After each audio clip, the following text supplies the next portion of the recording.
Hello aspirants, UP PCS prelims 2025 12 अक्टूबर को होने वाला है। अब आपके पास हार्डली 11 दिन बचे हुए हैं, 11 डेज लेफ्ट हैं, तो केवल 11 दिन बचे हुए हैं। और मैं आज आपके पास, मैं इससे पहले वीडियोस में आपसे रिवीज़न की बात, करंट अफेयर की बात, ये दोनों कर चुके हैं हम। जैसे रिवीज़न सीरीज़ भी हमारी यूट्यूब पे चली, करंट अफेयर के लिए हमने घटना चक्र की आई दृष्टि को भी कवर कर रहे हैं हम, वो भी आपके लिए कर रहे हैं। तो करंट अफेयर भी हो गया, और मॉक टेस्ट की भी बात मैंने की, जो जीएस के टेस्ट हैं उसकी बात भी की, तो वो भी आपने देख लिया, वो भी कर लिया।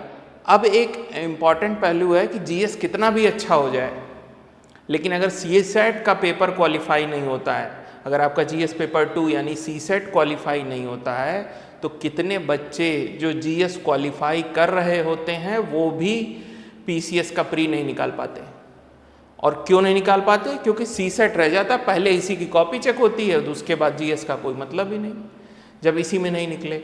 33% आपको लाना पड़ता है सीसैट के पेपर में। कितने क्वेश्चन आते हैं? 100 क्वेश्चन आते हैं, 100 क्वेश्चंस होते हैं।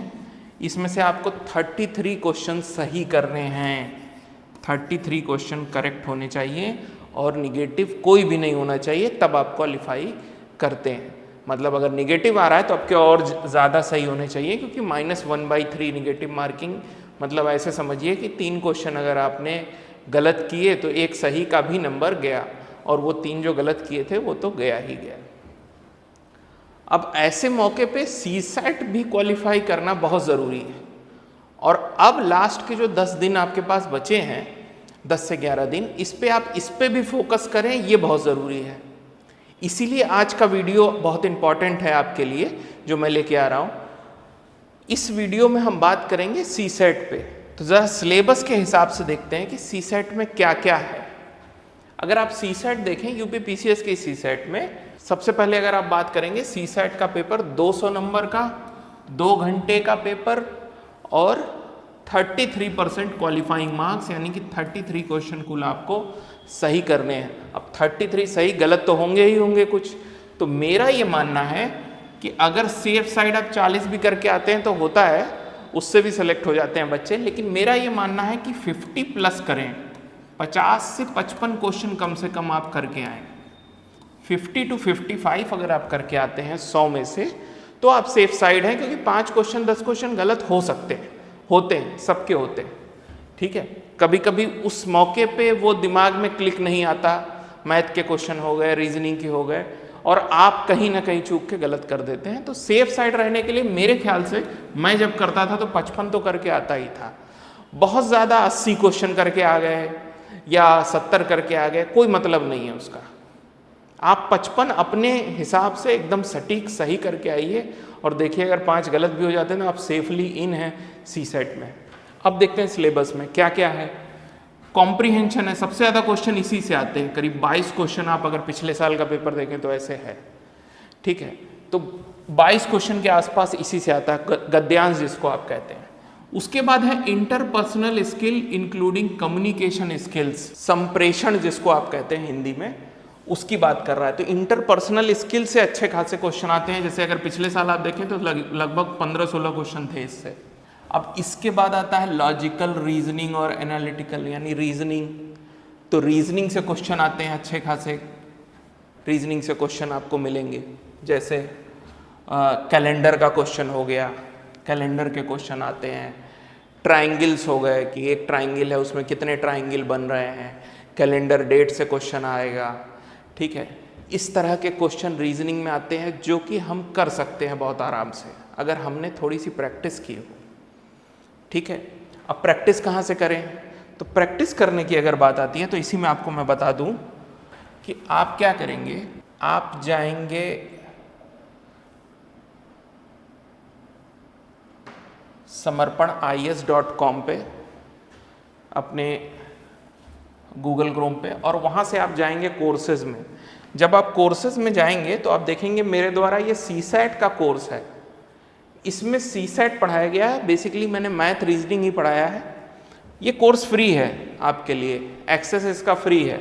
आप इस कोर्स को इनरोल कर लेंगे और इसको आप बाय करेंगे, बाई फॉर फ्री है, मतलब आपको कोई पैसा नहीं डिटेक्ट करना है, बस आपको बाई क्लिक करना है और लॉगिन करना है। वो आप करेंगे तो आपको इसमें देखिए एवरेज है, मैथ के जितने पोर्शन हैं वो, और रीजनिंग का जैसे मैंने कैलेंडर कहा अभी, तो ये देखिए कैलेंडर एंड क्लॉक, इससे क्वेश्चन आता है। एलिगेशन मिक्सचर वेटेड एवरेज से क्वेश्चन आता है। तो ये सब आपको यहाँ मिल जाएगा। तो कैलेंडर आप ज़रूर कर लें इसमें, क्योंकि कैलेंडर के क्वेश्चन इजी होते हैं। एक बार आप समझ गए तो प्लस माइनस आपको बस आना चाहिए, 7 का मल्टीपल आना चाहिए, बस इतना आएगा तो भी आप कैलेंडर कर ले जाओगे। और इसमें मैंने यूपीएससी और यूपीपीसीएस दोनों के क्वेश्चंस भी डिस्कस किए हुए हैं। तो आपका पीवाईक्यू भी, क्योंकि सबसे अच्छा तरीका पीवाईक्यू है तैयार करने का, वो भी कवर हो रहा है। बाकी मैंने डिफ़िकल्ट पोर्शन भी इसमें कवर किए हैं, जैसे सीटिंग अरेंजमेंट है, बहुत आसान पोर्शन होता है, इससे आप क्वेश्चन कर सकते हैं। फिर वेन डायग्राम सेट थ्योरी पूछता है यहाँ पे मैथ में, तो आप उससे क्वेश्चन कर सकते हैं। उसके सारे लेक्चर्स इसमें पढ़े हुए हैं, जितने लेक्चर मैंने लिए हैं। तो अच्छा, ये यूट्यूब पे भी पड़े हुए हैं ये सारे लेक्चर, लेकिन मैं ऐप से आपको जाने को या यहाँ लॉगिन से जाने को इसलिए कह रहा हूँ क्योंकि ये ऑर्गेनाइज्ड वे में आपको यहाँ मिल जाएगा। आपको बहुत ढूंढना नहीं पड़ेगा कहाँ क्या जाना है, उसमें सब दिया हुआ है कि जैसे वेन डायग्राम ही आपको पढ़ना है तो बस ये 3 लेक्चर देखने हैं, कितनी देर का है ये भी यहाँ पे लिखा हुआ है। इसमें आप फास्ट फॉरवर्ड करके भी देख सकते हैं, जल्दी जल्दी देख लीजिए इसको। तो इस सब तरह से आप कर सकते हैं। प्रोग्रेशन एपीजीपी के क्वेश्चन पड़े हुए हैं, स्पीड टाइम डिस्टेंस बहुत आसान है, एजेस एंड नंबर आसान है, रेशियो प्रोपोर्शन आना ही आना है, एवरेज आना ही आना है। तो ये सब जो पोर्शन है जिससे सॉलिड क्वेश्चन आते ही आते हैं, और एक मैथ बैकग्राउंड का ना होते हुए भी आप जो कर सकते हैं वो आराम से इसमें से आप फिल्टर कर लीजिए और उनको पढ़ डालिए। जैसे एवरेज हो गया, रेशियो प्रोपोर्शन हो गया, नंबर हो गया, वेन डायग्राम हो गया, उसके बाद सीटिंग अरेंजमेंट हो गया, कैलेंडर हो गया, परमुटेशन कॉम्बिनेशन प्रोबेबिलिटी छोड़ दीजिए आप, ज्योमेट्री हो गया, ज्योमेट्री जैसे कोन की एरिया क्या होगी, एक कोन में दूसरा कोन है तो क्या होगा, क्यूब है, क्यूब से लेके क्वेश्चन आते हैं। तो इस सब तरह के क्वेश्चन आप इजीली कर सकते हैं। तो अगर आप ये सब वहाँ देखना चाहते हैं तो वहाँ आराम से आपको मिल जाएगा। देखिए यही मैथ में भी सिलेबस में ये लिखा हुआ है, LCM, HCF, average, ratio, proportion, percentage, profit loss, simple and compound interest, work time, speed, distance, यही सब सिलेबस में लिखा है। इससे श्योर शॉट एक क्वेश्चन आना ही आना है, ठीक है। तो मेंटल एबिलिटी से ये आ गया। उसी तरह मैंने आपको बताया वेन डायग्राम से क्वेश्चन आने ही आने हैं, कोन क्यूब से क्वेश्चन आने आने हैं, तो वो पोर्शन हो गया, ये आप पढ़ सकते हैं। इन केस अगर आपको मैथ कठिन लगती है, मैथ एकदम पढ़ने का मन नहीं करता है, नहीं पढ़ सकते, तब आप क्या करेंगे? अगर ऐसा है तो देखिए पीसीएस में, आईएएस में यही डिफरेंस है कि पीसीएस में इंग्लिश लैंग्वेज और हिंदी लैंग्वेज से भी क्वेश्चन आते हैं, ग्रामर आती है इंग्लिश की भी और हिंदी की भी। और अगर आप मैथ को स्किप कर रहे हैं, उसमें आप अच्छे नहीं हैं, एकदम कॉन्फिडेंट नहीं है, ज़ीरो हैं, तो आप यहाँ पे करेंगे कुछ ना कुछ। क्योंकि अगर आप देखें तो कभी कभी जैसे पिछले साल हिंदी के 25 क्वेश्चन पूछ लिया था, तो हिंदी से 25 क्वेश्चन आ गए थे, तो ये 25 में आप 15 तो करके आइए, तो आप मैथ वाला पोर्शन मेकअप कर सकते हैं। तो 25 में से 15, अब हिंदी में क्या पूछेगा? जब आप हिंदी की बात करते हैं, देखिए विलोम शब्द पूछ रहा है, क्रियाएं पूछ रहा है, मुहावरे और लोककृतियां पूछ रहा है, वर्तनी पूछ रहा है, ठीक है, समास पूछ रहा है, ठीक है, पर्यायवाची शब्द पूछ रहा है, तत्सम तद्भव पूछ रहा है, ये सारा पूछ रहा है। और यही सारा अगर आप आरओ एआरओ की तैयारी करते होंगे तो वहाँ पे भी मिलेगा, वहाँ पे भी। मतलब हिंदी का कोई भी एग्ज़ाम आप देते हो, जिसमें यूपी का एग्ज़ाम देते हो, अगर उसमें हिंदी आती है तो ये ग्रामर आनी ही आनी है उसमें। तो ऐसा नहीं आप पढ़ लेंगे तो आपके लिए बेकार जाएगा। अच्छा, मेंस में भी हिंदी आती है, वहाँ भी ग्रामर आती है, मुहावरे और लोककृतियाँ मेंस के सिलेबस में भी लिखा हुआ है। तो पढ़ लेंगे तो आगे तो काम आना ही है, क्योंकि पीटी निकाल के तो आपका भला नहीं होने वाला, मेंस भी निकालना पड़ेगा। तो हिंदी पढ़ना कभी भी नुकसानदेह नहीं रहेगा, यानी कि वेस्ट नहीं जाएगा आपका। तो हिंदी पढ़ना ही पड़ेगा ग्रामर का, तो आप हिंदी पढ़ें अच्छे से। अब सवाल ये उठता है, सर हिंदी कैसे पढ़ें अब ऐन मौके पे?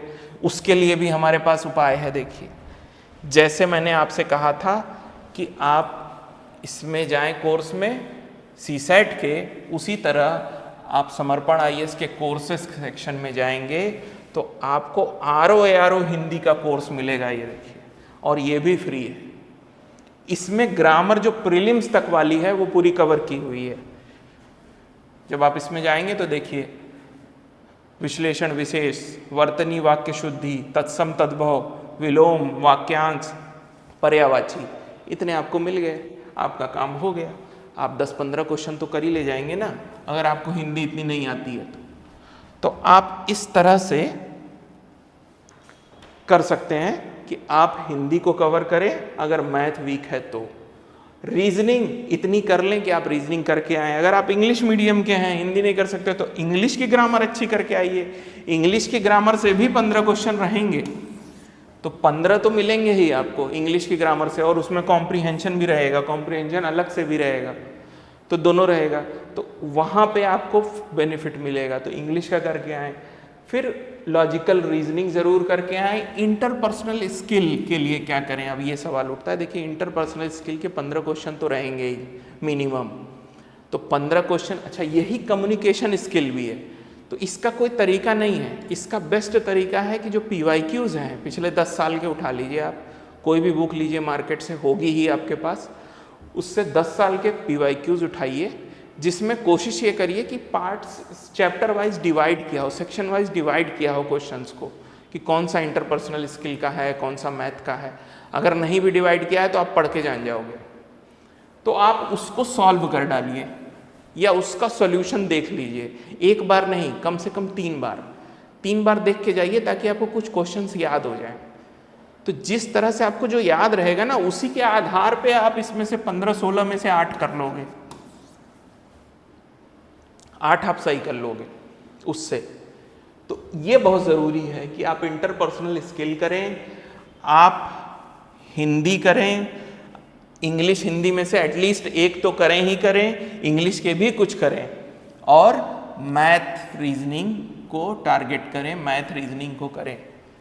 इतना अगर आप टारगेट करके जाएंगे एग्ज़ाम में सिलेबस को, तो आप 55 क्वेश्चन आराम से करके आएंगे, और 55 क्वेश्चन अगर आप करके आते हैं अपनी जान में सही, तो फिर आपका CSAT निकलने से कोई रोक नहीं सकता। ठीक है, जहाँ भी आपको CSAT में डिफ़िकल्टी अगर लगती है, देखिए पाई चार्ट वगैरह के, बार चार्ट के भी क्वेश्चन आते हैं, अर्थमेटिक मीन वगैरह के क्वेश्चन भी आते हैं, ये भी आते हैं, बहुत सारा इसमें नहीं पढ़ना है। मैथ अगर आप पढ़ रहे हैं तो सेलेक्टिव पढ़िए ना, जिससे आता ही आता है। जैसे सेट थ्योरी से आता ही आता है, वेन डायग्राम से आता ही आता है, स्पीड टाइम डिस्टेंस से आता ही आता है, रेशियो प्रोपोर्शन से आता ही आता है, कैलेंडर से आता ही आता है, ठीक है, सिटिंग अरेंजमेंट से आता ही आता है। तो जिससे आता ही आता है उतनी ही पढ़ के जाए, जिससे कम से कम 1 क्वेश्चन 2 क्वेश्चन तो हम कर पाएँ। तो उतने मैथ से करते करते हम 10 क्वेश्चन मैथ के कर लेंगे। आपने 10 मैथ के कर लिए, आपने 10 इंटरपर्सनल स्किल के कर लिए, आपने हिंदी के 15 कर लिए, ठीक है, आपने रीजनिंग के 10 कर लिए। ठीक है, तो 10, 20, 30, 40, 45, 5 इंग्लिश के कर डालिए, 50 क्वेश्चन हो गए। यही तो करना था। तो अच्छा, हो सकता है जो हम एक्सपेक्ट कर रहे थे कि 25 आएगा, हिंदी से 25 नहीं आया, 20 आ गया। जाहिर सी बात है किसी में ज़्यादा आएगा, ऐसा भी होता है पेपर में। इसीलिए मैं आपसे 2-3 सेक्शन, मतलब सब कुछ छोड़ने को नहीं कह रहा हूँ, मैं कह रहा हूँ जो छोड़ भी रहे हैं उसके भी जो जहाँ से आते ही आते हैं और जो सिंपलर पार्ट है उसको तैयार कर लीजिए। अगर आप मैथ छोड़ने का भी इरादा बना रहे हैं तो पूरी तरह मत छोड़िए ना, जो उसका इजी पोर्शन है कुछ कुछ उसको पढ़ लीजिए, उसको कर लीजिए कि सिंपलर क्वेश्चन आया तो उसको तो कर लेंगे। और जब ज़्यादा आएगा, सपोज करिए मैथ से ज़्यादा क्वेश्चन आया, तो कुछ क्वेश्चन उसमें सिंपल होंगे, क्योंकि जब क्वेश्चन ज़्यादा पूछे जाते हैं तो सिंपल क्वेश्चन ज़्यादा होते हैं, कॉमन सेंस वाले। उसी तरह रीजनिंग ज़्यादा आएगा तो रीजनिंग के क्वेश्चन ज़्यादा होंगे जो ईजी होंगे। हिंदी ज़्यादा आएगा तो हिंदी के क्वेश्चन ऐसे होंगे जो ईजी होंगे, आप कर लेंगे थोड़ी सी पढ़ाई से। तो किसी पोर्शन को पूरी तरह से क्विट करके मत जाइए, ये मेरा सुझाव है आपको एग्जाम में। ठीक है, तो इसमें अभी आपने जो भी ना पढ़ा हो उसको पढ़िए। अच्छा, अब जब पढ़ लिया आपने, उसके लिए आप PYQ का सहारा लीजिए, प्रीवियस ईयर क्वेश्चंस को पढ़िए, उन्हीं को सॉल्व करने का प्रयास करिए, जो कि किसी न किसी एग्जाम में आए हो, खासकर यूपी PCS में अगर आए हुए हैं तो वही करिए। हिंदी भी वहीं से कर सकते हैं, जैसे हिंदी आपने पढ़ा तो पिछले आए हुए क्वेश्चंस को देख के जाइए, रिपीट बहुत होता है इसमें, विलोम शब्द, मुहावरे, ये सब रिपीट बहुत होता है, तो हिंदी में रिपीट हो सकता है आपके ग्रामर में। अगर आप RO का पेपर भी दे रहे हैं तो वहाँ के लिए पढ़ा होगा आपने, उसको रिवाइज कर लीजिए। तो ऐसे करके आप जाइए, ठीक है। अब जब आपने ये पढ़ लिया तो चेक कैसे करें, तो मॉक टेस्ट आप लगाएंगे। मॉक टेस्ट के लिए भी देखिए समर्पण IAS में है ऑप्शन आपके पास। जब आप इसी में जाएंगे कोर्सेज में तो देखिएगा आप यूपी PCS के लिए ये कोर्स है, ये 99 का केवल अवेलेबल है। इसमें आपको GS के, CSAT के फुल सेक्शनल सारे टेस्ट मिल जाएंगे सॉल्व करने के लिए। तो उसको टेस्ट को सॉल्व करिए, उसमें सॉल्यूशन भी दिया हुआ है, अपने आप को चेक कर लीजिए एक बार, 1 या 2 मॉक टेस्ट लगा के कि आपने जो पढ़ा वो कहाँ आप स्टैंड कर रहे हैं और कॉन्फिडेंटली कर पा रहे हैं कि नहीं कर पा रहे हैं, कोई गलती तो नहीं हो रही है। वो गलती आप एक बार चेक कर सकते हैं। तो 1-2 मॉक तो लगाना ही चाहिए लास्ट के समय में, उसके लिए ये बेस्ट है। तो इस तरह से अगर आप करते हैं अपनी तैयारी तो PCS प्रीलिम्स डेफिनेटली आपका निकलेगा। और एक बार आपका प्रीलिम्स निकलेगा, मेरी दुआएं हमेशा आपके साथ हैं कि आपका प्रीलिम्स निकले तो फिर आप हमसे संपर्क करिए और हम आपको मेंस का गाइडेंस प्रोवाइड करेंगे। तो इसी बात के साथ, इसी उम्मीद के साथ कि आप CSAT में भी ध्यान देंगे GS के साथ साथ, इसी उम्मीद के साथ मैं आज के लिए इस वीडियो के लिए आपसे अलविदा लेता हूँ। बहुत बहुत धन्यवाद।